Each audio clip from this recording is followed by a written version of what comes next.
The sunlight washed the streets in a pale golden glow, but for Claire, there was nothing golden about it. She sat on the edge of the pavement, her back pressed against a cracked concrete wall, her torn handbag lying beside her. Inside that bag was the one thing she refused to let go of, an old accounting textbook with wrinkled pages and scribbles in the margins. It was all she had left of the life she once dreamed of. She hugged the bag close to her stomach. Her belly was heavy, swollen with the life inside her. Every step hurt. Every time spent on the hard ground left her back aching. She was tired, so tired, but she did not give up. She never let go of that book. People passed her as if she were invisible. A man in a suit walked by, adjusting his tie. He did not even glance at her. A woman with a handbag clutched it tighter as she got closer, as though Claire might suddenly spring up and rob her. A group of teenagers laughed loudly, the sound echoing in her ears. One of them tossed an empty soda can near her feet.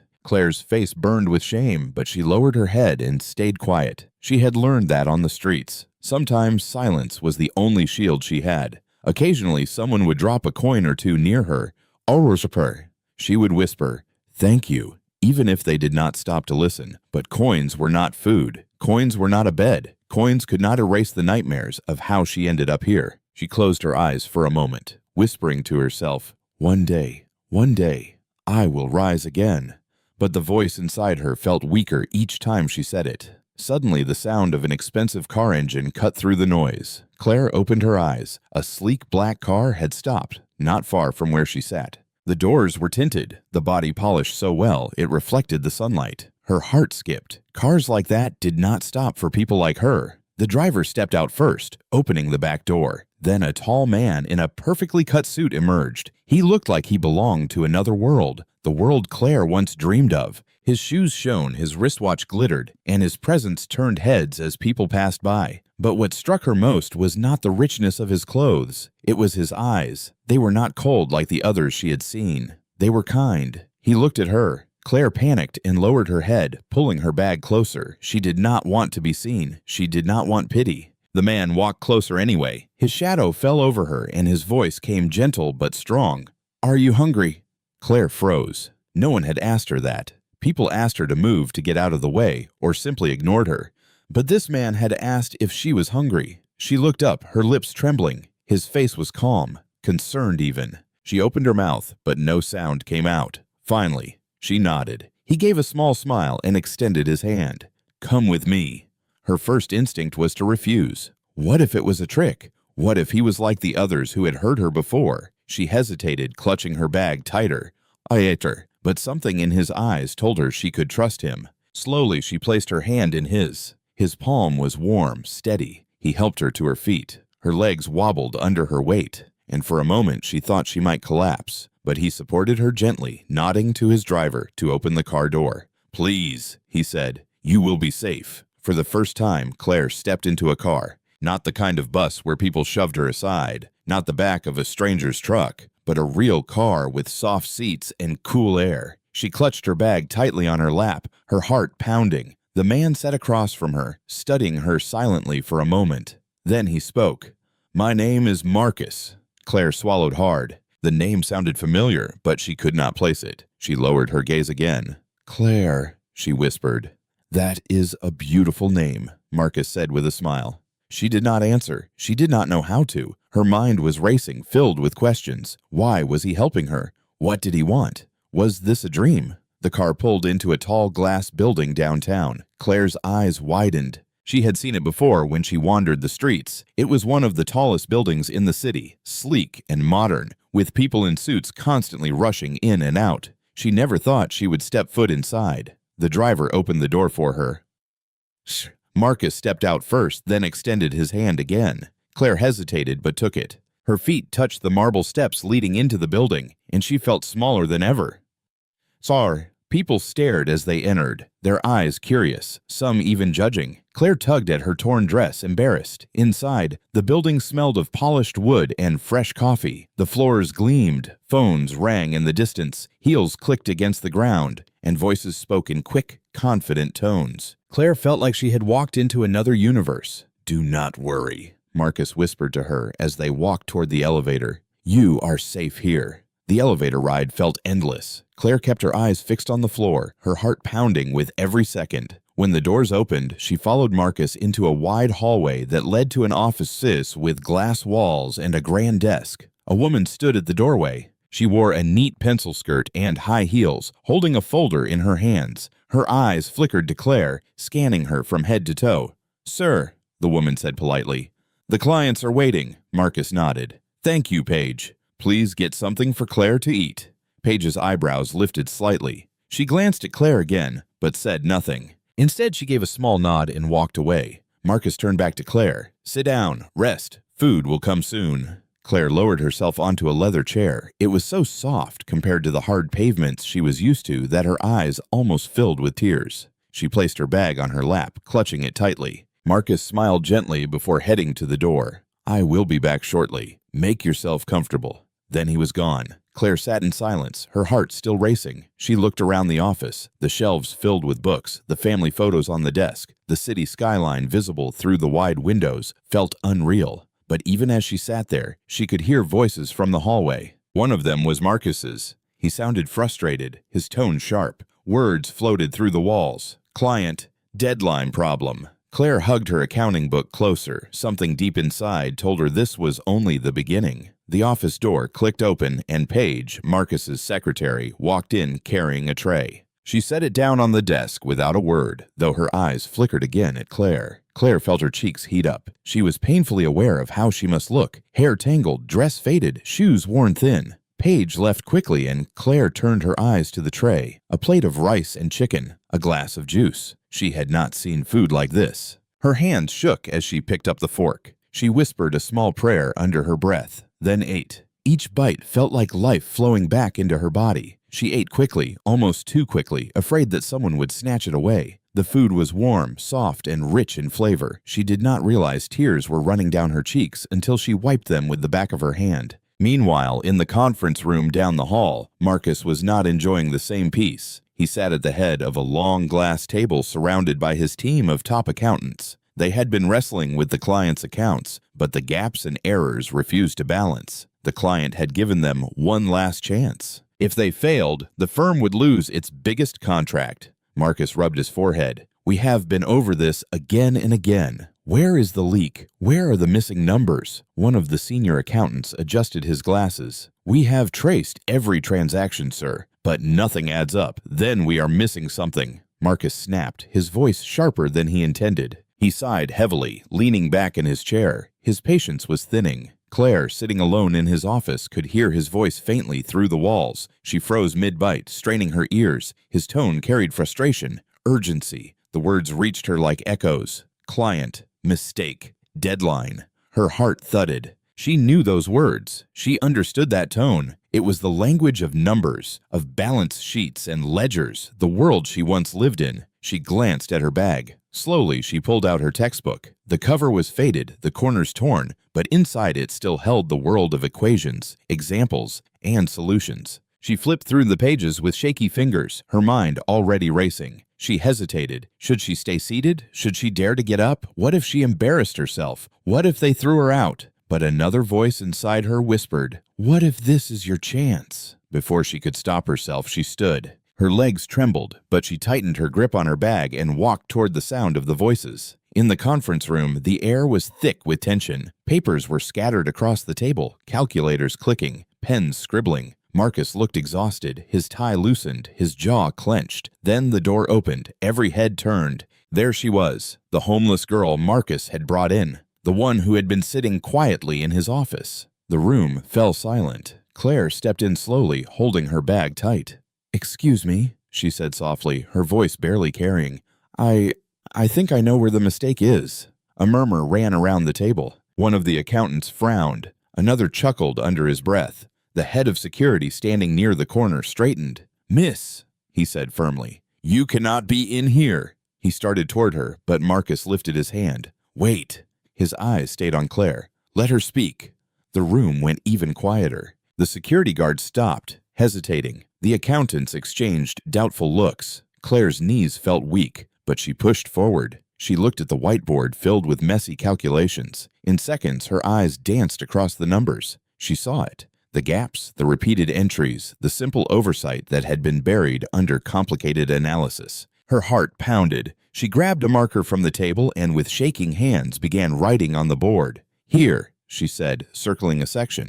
"This is where the figures do not balance. Someone duplicated an entry which threw off the entire sheet. If you adjust this," she erased a figure, rewrote it, then continued. "The balance aligns again, then the rest falls into place." Her hands moved faster, the fear melting into focus. Numbers flowed from her like second nature. Within minutes, the once chaotic board was neat, balanced, complete. She stepped back, her chest rising and falling rapidly. "That is it?" she whispered. The room was silent for a moment. Then gasps. One of the accountants leaned forward, eyes wide. She is right." Another double-checked the figures with his calculator. His face lit up. "She is absolutely right. It balances perfectly now." All eyes turned to Claire. She lowered her gaze, hugging her bag tightly, expecting ridicule or dismissal. Instead, the sound of clapping filled the room. One by one, the accountants applauded. Even the sternest faces softened into amazement. Marcus stood slowly, his eyes fixed on her. A smile spread across his face, the first real smile. "Remarkable," he said quietly. Claire's lips trembled. No one had ever looked at her like that. Not with pity, not with disgust, but with respect. Back in his office, Marcus closed the door behind them. Claire sat nervously, her bag clutched in her lap. He turned, his voice soft but steady. "Claire, how did you do that?" She blinked. "Do what?" "Balance those numbers. You did not hesitate for a second. My best team has been on that case, and you walked in and solved it in minutes." "How?" Claire's fingers tightened around the strap of her bag. Her voice was low. "I studied accounting once. I was the best in my class." Marcus tilted his head slightly. Once that single word hit her like a blade, she lowered her gaze, staring at the floor. The memories she had tried so hard to bury clawed their way back to the surface. Her lips trembled, but she forced herself to speak. "I was in my final year at the university," she began. "Numbers were my whole world. While others dreaded lectures, I loved them. I could spend hours solving problems. Professors praised me. My classmates came to me for help. I thought my future was set." Her voice cracked, but she went on. "I stayed late in the library. I had a test coming up, and I wanted to revise. When I left, the streets were quiet. Too quiet. I did not see them coming until it was too late." Her hands shook. She wrapped her arms around herself as if to keep from falling apart. "They dragged me into a corner. They did not care how much I screamed." Her voice broke. A single tear slipped down her cheek. When it was over, I could not even recognize myself. Marcus's jaw clenched, his fists curled at his sides. Rage burned in his chest, but he stayed silent, letting her continue. "I told myself I could still finish school, that I could survive. But later, I found out I was pregnant. Everything crumbled. I could not hide it. When my parents found out," she swallowed hard, the words catching in her throat. "They said I had brought shame to the family. They threw me out." The tears fell freely now. Claire pressed a hand over her face, but her voice pushed through the sobs. "I begged them. I begged for mercy. I told them it was not my fault. But they did not listen. They told me I was ruined, that no man would ever want me, that I did not belong in their house anymore." She dropped her hand and looked up at Marcus. Her eyes were red, swollen, raw with pain. "Since then, I have been on the streets alone, pregnant, hungry. Every day is a fight to stay alive, but I could not let go of this." She lifted her handbag and pulled out the battered accounting book. She hugged it like a child. "It is the only piece of my old life I still have. When I read it, I feel like maybe I still matter." Marcus's heart twisted. He had seen many people chase wealth, power, and recognition, but he had never seen someone cling so tightly to hope in the middle of despair. He walked slowly toward her. "Claire," he said softly, "you went through all that, and still you did not give up." She shook her head, tears sliding down her cheeks. "I almost did so many times. Sometimes I prayed I would not wake up, but then I would touch my stomach, and I would remember the baby. She did not ask for this. She does not deserve to be punished for what happened to me, so I kept fighting for her." Marcus felt his chest tighten. He looked at her, not as the homeless woman he had found on the roadside, but as a warrior who had survived hell itself. He knelt in front of her, lowering himself until his eyes met hers. "You are stronger than anyone I have ever met." Claire shook her head quickly. "No, I am broken. I am nothing." "Do not say that," Marcus said firmly. His voice carried the authority of a man who was used to being listened to, but also the gentleness of someone who truly cared. You are not nothing. You are brilliant. You are brave. You have survived things that would have destroyed others. And today you saved my company." Claire stared at him, her tears slowing. Marcus smiled faintly. "From today, you will not suffer on the streets anymore. You will work with me here in this firm. I will make sure you have a home, food, everything you need to live with dignity. You will deliver your baby safely. You will raise her in a warm house, not on the cold ground." Her mouth opened slightly. She blinked as though trying to wake from a dream. You do that for me?" "Yes." Marcus's eyes did not waver, "Not because I pity you, because you deserve it, because I see who you are and I know you are worth it." Claire's chest shook as a sob escaped her. She covered her mouth with both hands. For so long she had begged strangers for coins, prayed for a miracle, wished for someone, anyone, to see her as more than trash. And now, in this office high above the city, a billionaire CEO was telling her she mattered. "I do not know what to say," she whispered. Marcus reached out gently, taking her trembling hands away from her face. "Say yes. Say you will take this chance." Her lips trembled. Slowly she nodded. "Yes." Marcus smiled and squeezed her hands. Then it settled. "You are no longer a beggar on the street. You are part of this firm now." Claire broke down in tears again, but this time they were different. They were tears of relief, of hope, of rebirth. She clutched her accounting book tightly, pressing it to her heart. For the first time, she allowed herself to believe. Marcus drove slowly through a quiet neighborhood lined with small trees and neat lawns. Claire sat beside him, hands pressed to her belly, eyes wide with nerves and hope. At the end of the street, a cream-painted bungalow sat behind a short black gate. A real estate agent stood waiting on the front step with a tablet in her hand and a bright smile on her face. Marcus parked and came around to open Claire's door. "Ready?" he asked softly. Claire nodded, though her legs felt weak. They walked up the path together.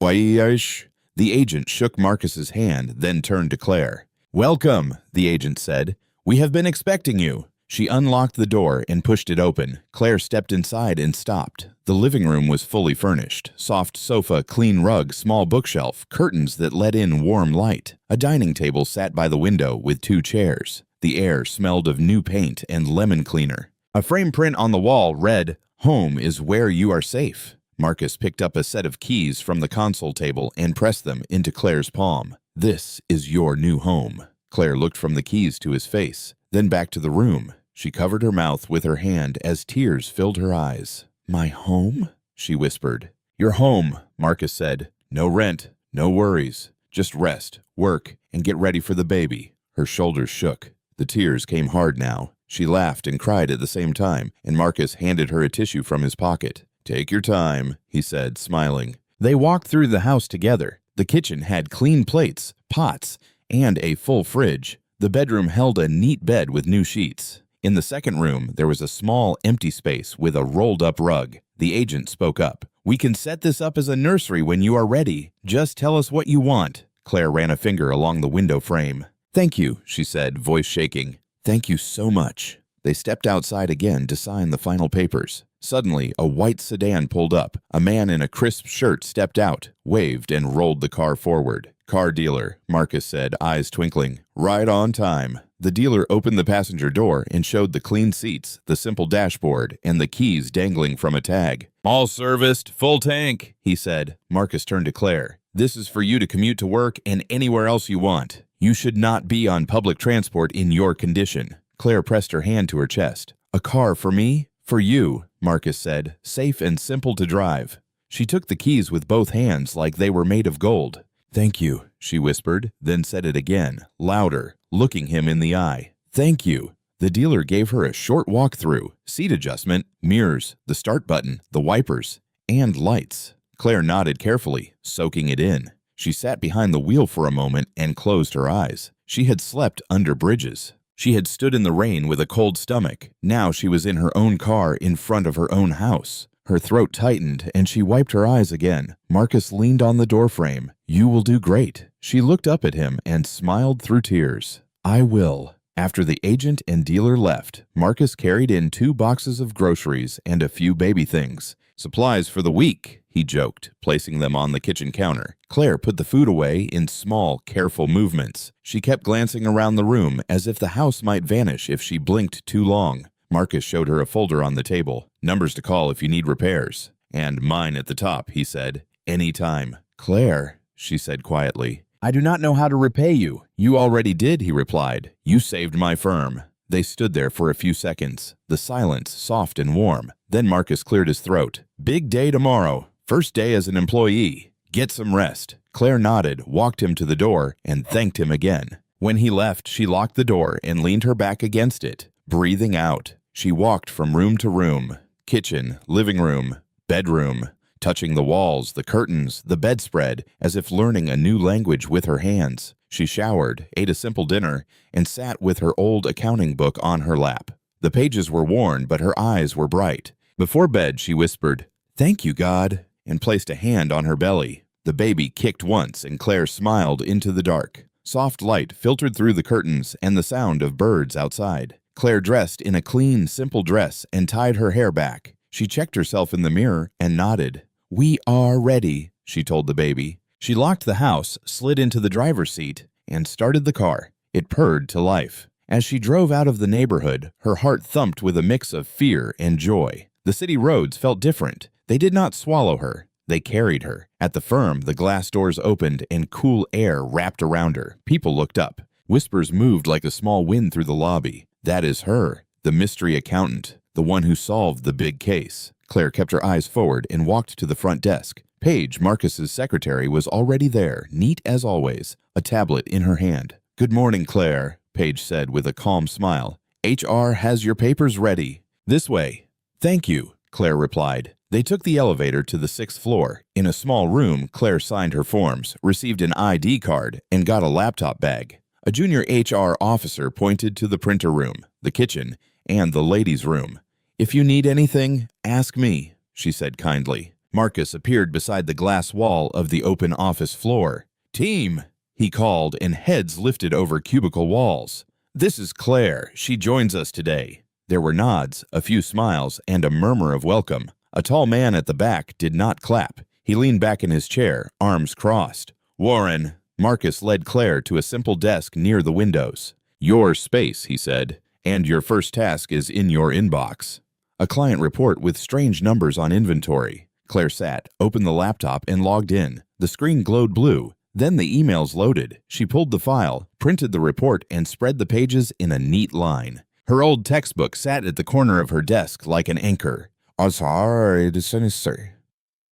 She read slowly at first, then faster. Numbers fell into place in her mind, the way stars make shapes if you stare long enough. There it was, a repeated item count hiding inside a messy summary tab. She circled 3 lines, made a small table to the side, then typed a short note with the fix and the clear total. She carried the file to Marcus's office. He was in a quick stand-up meeting with 2 managers. She waited by the door. When he saw her, he waved her in. I think the error is here, Claire said, handing over her notes. The item count was rolled up twice. If we adjust this range, the cost of goods sold corrects itself. Then the cash flow matches the ledger. The 2 managers leaned in. One blinked. How did we miss that? Marcus smiled. Because we were overthinking. He looked up at Claire. Fast and clean. Good work. Word moved fast. People from other teams were peeking at her desk. A junior analyst asked shyly, Can you show me how you did that? Claire smiled and walked her through the steps. Her voice was calm. Her hands were steady. She did not show off. She just explained.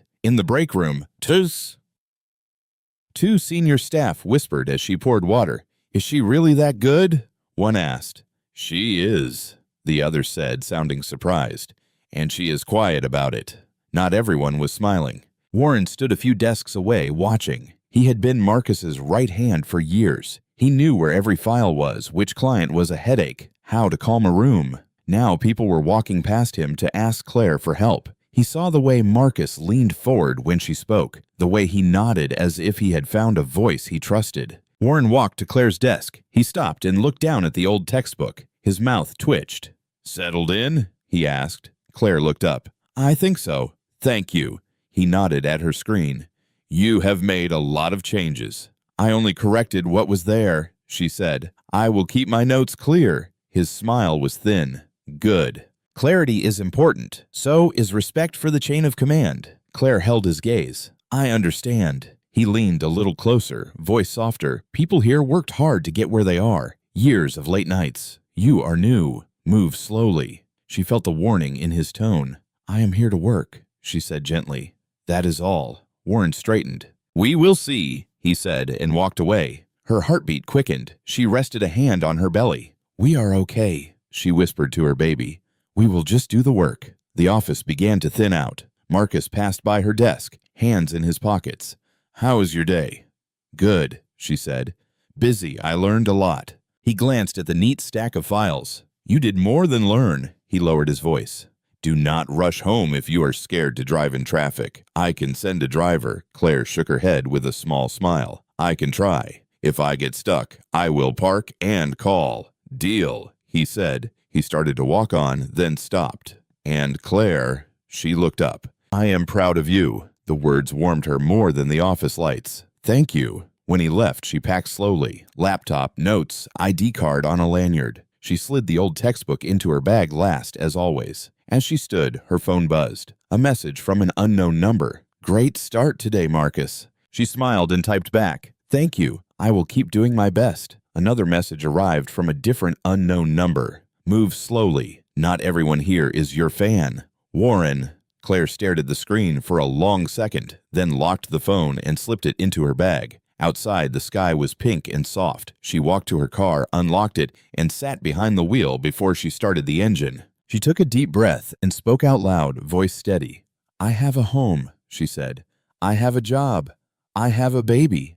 And I have work to do. She started the car and joined the flow of evening traffic. Calm hands, clear eyes, and a new life beginning to take shape. Life fell into a sweet rhythm without trying. Marcus stopped by her desk with a soft good morning. He always noticed the small things. If she looked tired, he would slide a bottle of water toward her. If she was frowning at a file, he would ask, Want a second pair of eyes? At lunch, they sometimes shared food in the rooftop garden. They talked about simple things, music they liked, the best way to make jollof, funny stories from school. Nothing big, just enough to make the day feel lighter. Claire felt safe. She worked hard, kept her notes neat, and sent clean summaries on time. People started asking for her help. Most were kind. A few were quiet. One person watched too closely. Warren. He did not like how Marcus now asked, What does Claire think? He did not like the way people smiled at her when she walked by. When the office was a little empty and the printer room was humming, Warren stepped in and closed the door behind him. Claire was there picking up a stack of pages. She looked up surprised. Hi, she said, trying to be polite. Warren did not smile. You have made quite a splash, he said. I am just doing my job, Claire replied, calm but alert. He took a step closer. You have been here, and people act like you built the firm. Be careful. Respect matters. So does the order of things. Claire held his gaze. I respect everyone. I am not here to take anything from anyone. He gave a short laugh with no humor in it. You already have. Marcus used to bring me his toughest problems. Now he brings them to you. He leaned in slightly. Do not let the attention confuse you. It does not last. Claire's hands tightened on the paper, but her voice stayed steady. If there is a problem with my work, tell me. If not, please let me pass. For a second, Warren said nothing. Then he stepped aside and opened the door. Just remember what I said, he muttered and walked out. Claire stood still, breathing slowly until her heart calmed. She pressed a hand to her belly. We are okay, she whispered to the baby. We are okay.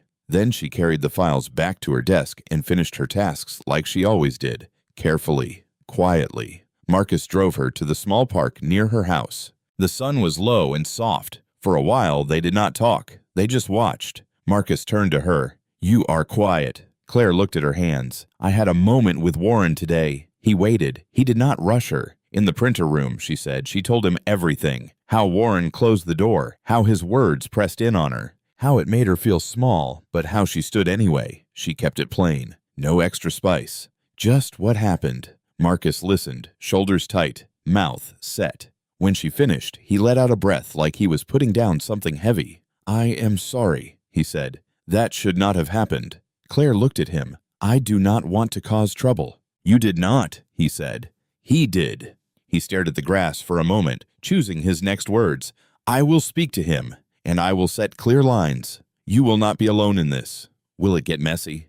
Maybe, he said. He lifted his eyes to hers. But if it does, I will stand in front of the mess. The words settled over her like shade on a hot day. She felt the tightness in her chest loosen a little. "Thank you," she whispered. They sat again in quiet, listening to the wind move through the leaves. Somewhere behind them, a baby cried. A bicycle bell rang. Claire and Marcus both smiled without looking at each other, like the sound was a small, shared secret. Marcus rubbed his palms on his knees like he was nervous. "Claire," he said, voice soft, "there is something I need you to know."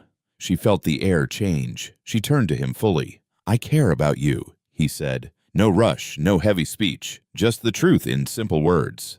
Not because of the work, not because of the noise around you, because you are you. Her eyes burned. She swallowed. "I know your life has been hard," he went on. "I know you are carrying a lot. I do not mind. I do not want easy. I want true. And you are the truest person I know." Claire looked down. A tear fell to her knuckle. "Marcus," she whispered, "I am pregnant. People will talk. I do not have much. I do not know how to be anything other than trying." He smiled small and warm. "Trying is everything." He took a breath. "I want to be with you. I want to be here for the baby, too. If you will let me." She did not answer right away. The wind softened. Clouds shifted. The light on his face changed. She saw the care in his eyes. She felt the baby move. One gentle push like a nudge toward yes. She made a tiny sound that was almost a laugh. "You always show up at the right moment," she said. "And you always stand even when it is hard," he replied. They both leaned in at the same time. Not far, not fast, just enough for the world to get quiet. He paused a breath away, asking without words. She closed the last inch, giving the answer. The kiss was slow and sure, warm, safe. It felt like a door opening to a room she did not know she had inside her. Light, wide, and kind. When they pulled away, they stayed close, foreheads almost touching. Claire wiped a tear with the back of her hand and let out a shaky laugh. "Marcus, are you sure?" she asked, voice small but clear. "Are you sure you want to be with a poor nobody like me?" He shook his head, eyes steady on hers. "You are not a nobody. You are Claire. You are brave. You are good. You are the smartest person I know. And I do not care that you are pregnant. I do not care what people say. I just want to be with you." Something inside her unclenched, like a fist finally opening. She breathed in. It did not hurt. "Okay," she whispered, then stronger. "Okay." She kissed him back, deeper this time, still gentle, full of yes. The timing was right. The place was right. She felt chosen, not rescued, seen, not judged. A little kick tapped under her palm. Marcus rested his hand there too, and they both laughed against each other's lips. "She agrees," he said. "Or she wants roasted corn," Claire said, smiling through tears. They stood and walked to the gate, hand in hand, bought 2 cobs and ate them on the way back to the car. Butter on fingers, joy in their eyes. Nothing fancy, just real. At the car door, Marcus squeezed her hand. "Whatever comes," he said, "we face it together." "Together," she said back. Behind them, the park settled. Ahead of them, the road waited, and somewhere between the two, a new thing had started. Simple, honest, and strong enough to grow. The period after the park felt light for Claire and Marcus. They worked side by side, laughed when they could, and faced hard tasks without fear. But in the quiet corners of the office, Warren watched. He saw Marcus copy Claire on big emails. He saw clients ask for her by name. He saw the way Marcus smiled when she walked into a room. Each small thing was like a stone in his chest, heavy, cold. He told himself it was not jealousy. He told himself it was about respect and order, but the truth was harder. He felt replaced at work, in Marcus's life, in the story of the firm he once helped build. Long after most people had gone home, Warren sat at his desk with the lights dim and the office almost silent. The city shone through the glass walls. He opened the shared drive where the team stored client files and searched for Claire's folder. He found it clean, neatly named, each version labeled by date. He opened the latest spreadsheet. It was tight, balanced, simple to read. Even he had to admit it. She was good. He stared at the screen, fingers still. Then he began to type. Started small. He changed a sign on a formula, turning a plus into a minus. He hid a row that held an adjustment. He pasted a value over a formula so the number would not move when new data came in. To anyone rushing, it would look normal. To a client who checked line by line, it would look like Claire made mistakes. He saved the file, kept the same name, and closed it. His heart was beating too fast. He stood, walked to the window, and watched his reflection. He told himself he was taking back what was his. He told himself he was fixing a wrong. But when he left the office, the lie did not settle. It followed him out. The period was busy from the start. Claire came in early as she always did. She sat at her desk, set her old accounting book on the corner, and opened the day's files. The big client needed a final check before a call. She walked through her notes line by line. Everything looked clean. A message popped up from the client's team. "This tab does not match the balance we have. Please confirm." Claire frowned. That did not make sense. She opened the tab they mentioned. Her stomach dropped. The number in the summary cell was wrong. Not by a little, by enough to look careless. She breathed in, breathed out. She checked the source range. A formula was broken. A row was hidden. A value had been pasted over a live cell. She had not done that. Claire stood and walked straight to Marcus's office. He looked up at once when he saw her face. "What is wrong?" he asked. "The client flagged a number," she said, keeping her voice calm. "The file on the drive is not the one I left. Some formulas are broken. A row is hidden. A value is pasted. I did not do it." Marcus's mouth hardened. "Show me." They pulled the file on the big screen. Marcus checked the formula trail, the version history, the audit log, his jaw set. "This was changed late," he said. He clicked another box from a desktop on floor 6. He clicked again. The name appeared. Warren. A cold, quiet anger moved through Marcus. He did not raise his voice. He did not throw blame at the air. He picked up the phone. "Paige, bring Warren to my office," he said. "Now, and please tell it to lock the shared drive at this version until I say otherwise." "On it," Paige said. Claire stood beside him, hands on her belly, eyes on the screen. She kept telling herself to breathe slow. The baby moved once, as if to remind her she was not alone. A minute later, Paige opened the door. Warren walked in with a face that looked bored on purpose. "You wanted to see me?" he said. Marcus pointed at the screen. "Did you edit this file?" Warren glanced at it. "I checked it." "Did you edit it?" Marcus asked again. Pause. "I made small changes." Warren said, "Clean up." "Nothing major." "You broke live formulas," Marcus said. "You hit a row that changed the total. You pasted numbers over cells that should move. Then you saved over the master copy under Claire's folder." Warren's mask slipped for a second. Then he set his jaw. If her work was solid, a few small changes would not matter. Marcus stood. He was not a loud man. He did not need to be. When he was sure, his voice turned sharp and clear, the kind that makes a room stop. "You crossed a line," he said. "This is not a fight about who gets credit. This is trust. This is the firm's name. You tried to make her look careless in front of a client. You risked our relationship for a cheap hit." Warren's eyes darkened. "You replaced me." He snapped. "You gave her what used to be mine. You think I am going to stand here and watch you hand my place to a street girl you found outside?" The words hit the air like a slap. Paige flinched in the doorway. Claire did not move, but her eyes changed. She did not look crushed. She looked clear. Marcus took one step closer. "Watch your mouth," he said softly. "And listen to me. You were my right hand for years because I trusted you, not because I owed you. Trust is not a birthright. You broke it because of her." Warren hissed. "Because of your choice," Marcus said. "This meeting is over." He turned to Paige. "Please call security." Warren's face went hot. "You will regret this," he said, voice shaking with anger. "I swear you will." Marcus did not blink. "Leave your badge on Paige's desk." For a moment, it looked like Warren might say more. Then he pulled the lanyard from his neck, slammed it onto the table, and walked out. His footsteps were hard against the glass floor. The office fell quiet around him, whispers rising like a low wind as he passed. When the door closed, Claire let out a breath she did not know she was holding. Marcus turned to her at once. His voice softened. "Are you okay?"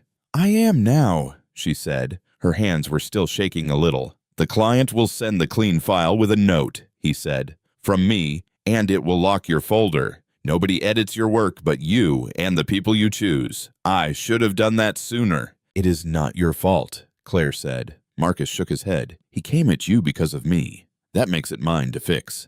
Paige stepped forward with a small nod. "I will handle the notices," she said, "and I will sit with it until the lock is in place." She looked at Claire. "You did nothing wrong."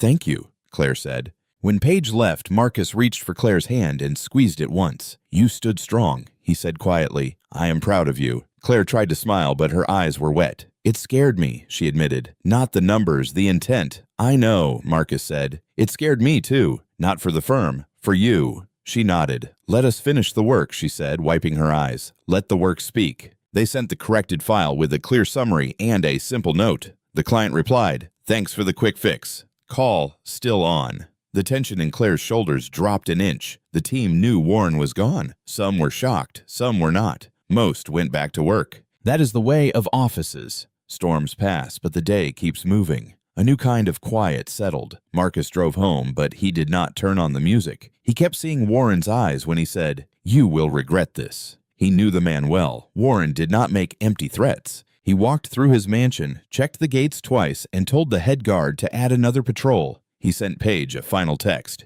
"Any word?" She replied, "Badge disabled. Accounts closed. I will watch the logs." Marcus thanked her, then scrolled to Claire's name. He typed home. "Yes," she replied. "Safe baby kicking. I am okay." He stared at the screen a moment longer, then called. She picked up on the second ring. "Hey," she said. "Hey," he answered. "I just needed to hear your voice." "I am here," she said softly. "We are fine. I locked the doors. The porch light is on. I can see the yellow wall in the nursery from my bed. It makes me feel calm." He breathed out. "Good." There was a quiet pause that felt like a hug. "Marcus," she said, "you did the right thing." "I know," he said. "I just wish it did not have to be like this." "Me too," she said. "But we will be okay. We have truth on our side." He smiled at the simple power of that. "Sleep," he said. "Text me if you need anything. I mean it." "I will. Good night." "Good night." He ended the call but did not sleep at once. He stood by his bedroom window and looked out over the dark lawn, the curve of the driveway, the gate light glowing at the edge. He thought of Warren's face. He thought of Claire's shaking hands in his office and how steady her voice had been anyway. He thought of the baby, small and strong, kicking at the right moments like a drum. He made a list in his head. More security at the firm, limits on who could touch client files, cameras on the 6th floor, a quiet word with the police inspector he knew just in case. Marcus's phone rang. He answered half asleep, then fully woke at the voice. "Sir, this is City General. Claire is here. She is in labor." "I am on my way," he said, already pulling on a shirt. The streets were pale as he drove. He kept both hands tight on the wheel and told himself to stay calm. Be steady for her. At the hospital desk, a nurse checked her chart and pointed down the hall. "Labor room 2. "Are you her person?" "Yes," he said. "I am." Claire lay on the bed, hair pulled back, face damp with sweat. A contraction rose and her hands gripped the rails. She turned and saw him. Relief softened her eyes. "Marcus, I am here," he said, taking her hand. "I am not going anywhere." The doctor checked the monitor. "Baby's heartbeat is strong. Breathe with me. When I say push, you push." Time stretched and folded. Marcus learned the rhythm, the build, the peak, the fall. He wiped her forehead with a cool cloth, counted her breaths in a low, steady voice, and slipped a straw to her lips for small sips of water. "You are strong," he whispered. "You are safe." "I am here," she whispered once between waves. "I am scared." "I know," he said. "But you are doing it. Every breath, you are doing it." "Okay, Claire," the doctor said at last, voice sharp with focus. "It is time. Next contraction. Give me all you have." The room changed. Nurses moved to their places. The air felt tight, like it was holding its breath. The wave rose. Claire bore down. Marcus counted steady and slow. 1, 2, 3. "Keep going. Rest. Breathe again." "You are close," the doctor said. "I can see the head." "Beautiful work." Claire shook with effort. Sweat slid down her temple. Marcus kissed her knuckles. "Almost there," he whispered.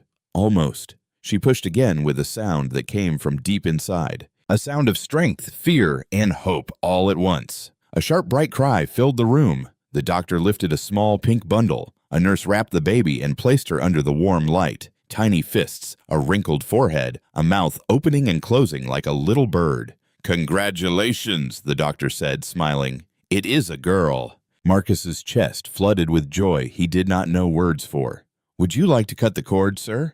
a nurse asked. He nodded, hands shaking just a little, and did it carefully. Then they placed the baby in his arms. She was warm and light and perfect. "She is perfect," he whispered. He carried her to Claire. The baby quieted the second Claire's fingers touched her cheek, as if she knew the voice that had carried her this far. Tears rolled freely down Claire's face. "Hi," she whispered. "Hi, my love." Marcus kissed Claire's forehead. His voice was firm and gentle. "From now on, you and this baby are my family." Claire looked up at him through tears.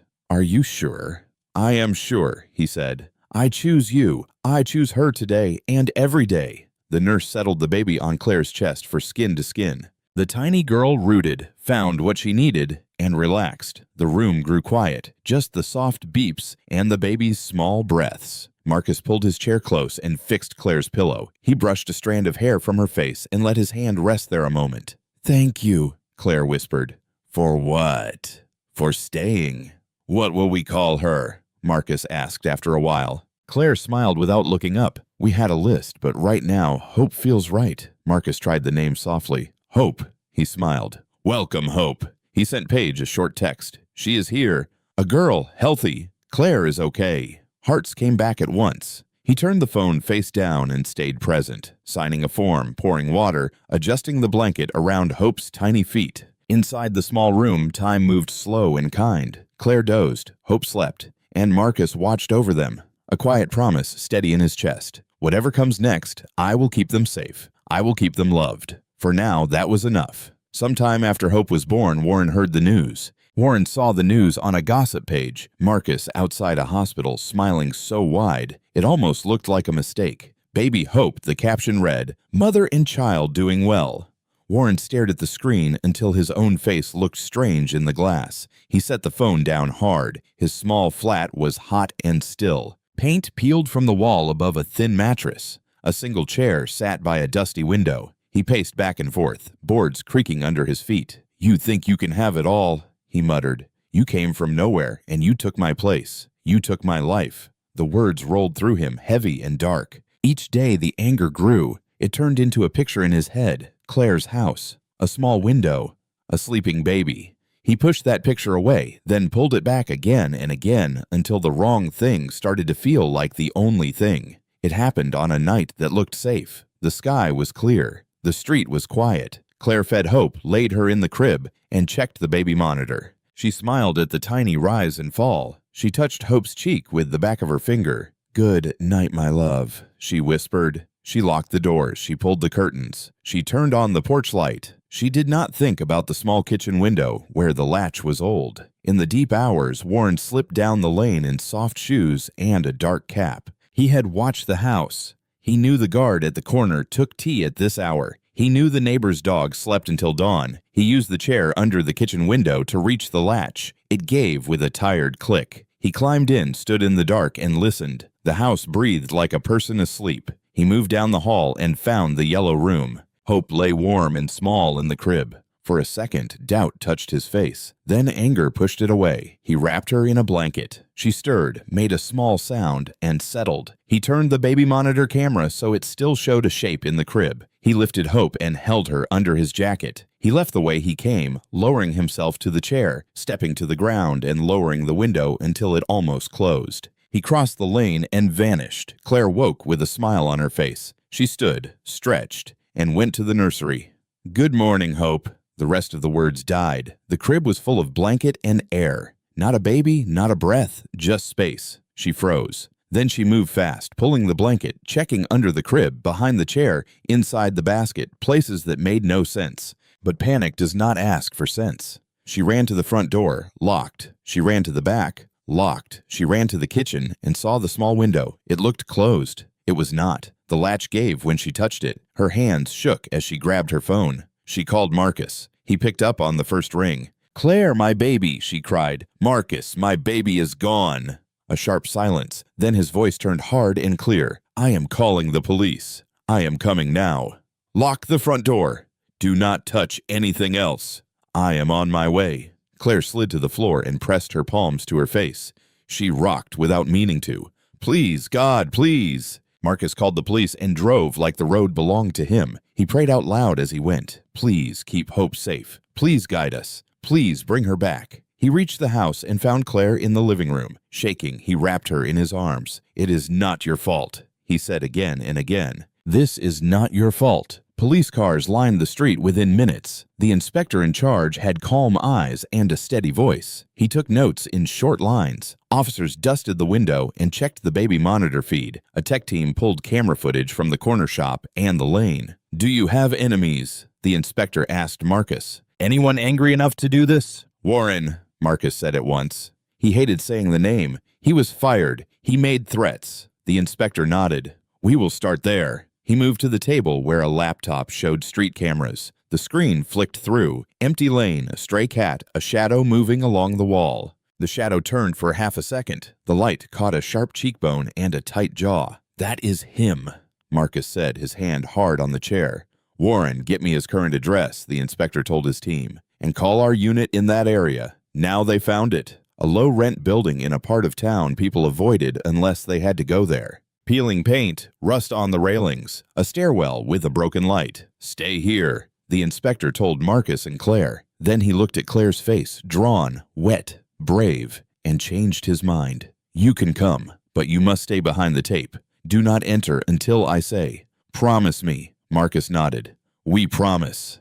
The convoy moved fast but quiet. No sirens, just the thrum of engines and the sharp focus of a team with one goal. They reached the building. The light made the walls look tired. Officers spread out, one at the back, two at the side, three at the front door.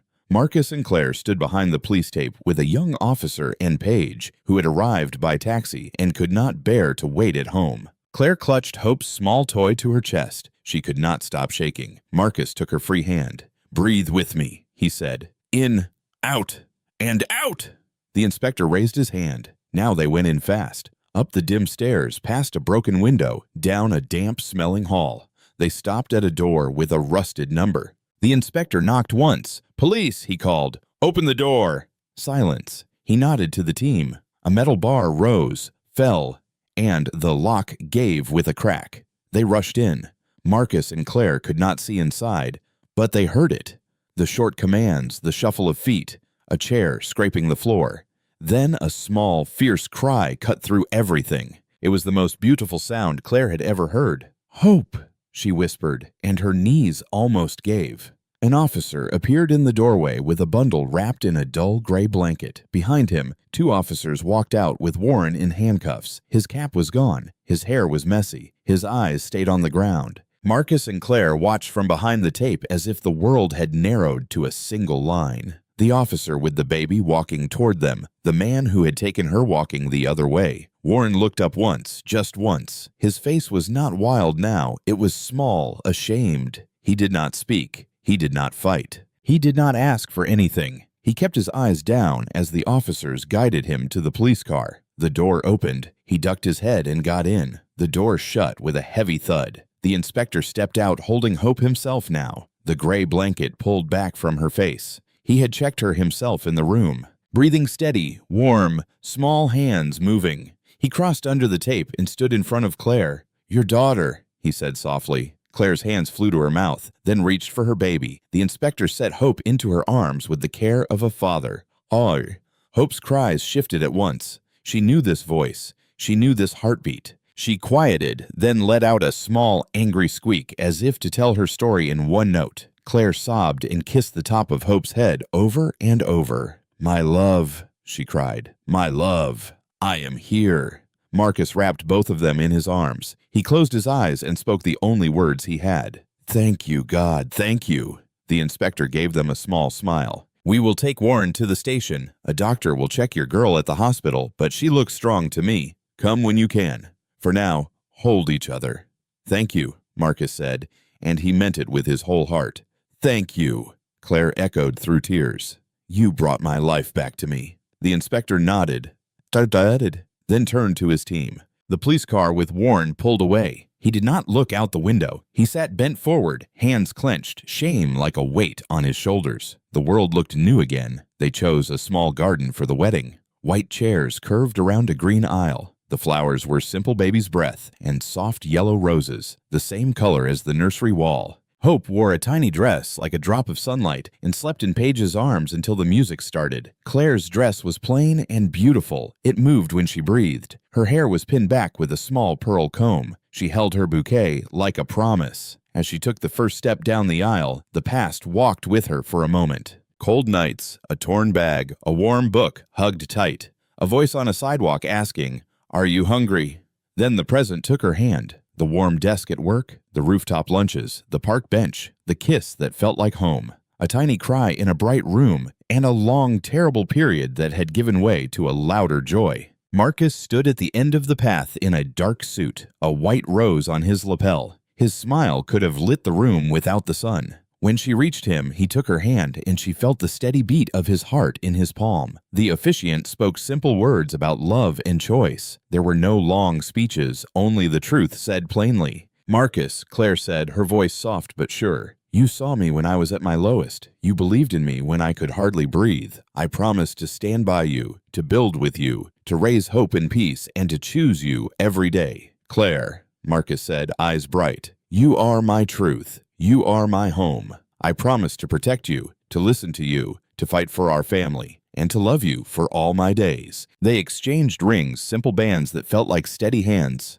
"You may kiss your bride," the officiant said, smiling. They kissed. It was soft and full and right. When they turned to face their friends, Hope let out a small sound like a laugh. The whole garden laughed with her. Claire walked back down the aisle with her husband's hand in hers and her daughter close. She felt the road behind her and the road ahead. The line rose up in her heart like a banner, from a homeless beggar with a torn book to a wife, a mother, and a celebrated accountant. As they stepped into the sun, she whispered inside, "I was never a nobody. I was just waiting for the right chance to shine." And now she had everything: love, family, and a future brighter than she had ever dreamed.